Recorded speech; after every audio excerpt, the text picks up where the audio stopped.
হাতিয়ার বিভিন্ন উপকূলে ভেঙে যাচ্ছে বেড়িবাঁধ। তীব্র জোয়ার আর নদী ভাঙনের কবলে হাতিয়ার নদীর তীরবর্তী বেড়িগুলো ভেঙে যাচ্ছে।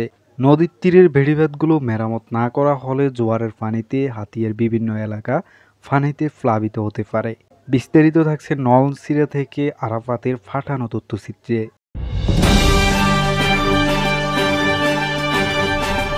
হাতিয়া নিউ, সারা দেশের কথা সব সময়।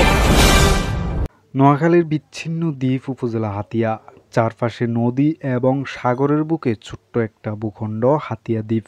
নদী ভাঙনে দ্বীপের বিস্তীর্ণ জায়গা ভেঙে গিয়েছে। নদী ভাঙতে ভাঙতে হাতিয়ার অনেক জায়গায় বেড়িবাঁধ পর্যন্ত ভঙ্গুর হয়ে গেছে। তীব্র জোয়ার বৃদ্ধি পেলে হাতিয়ার বেড়িবাঁধ অতিক্রম করে পানির স্রোতে ভেঙে যাচ্ছে বেড়িবাঁধ।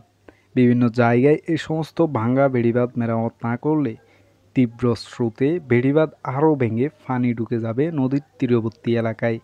ফলে বন্যার সময় প্লাবিত হবে দ্বীপাঞ্চল হাতিয়াতে বিভিন্ন স্বেচ্ছাসেবী সামাজিক সংগঠন সাধ্য অনুযায়ী এসব বেড়িবাঁধ মেরামত করার চেষ্টা করেছে।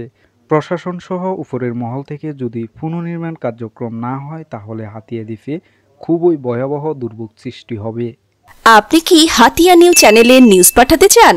তাহলে এক্ষুনি আমাদের হোয়াটসঅ্যাপ নাম্বারে মেসেজ করুন 01830996504।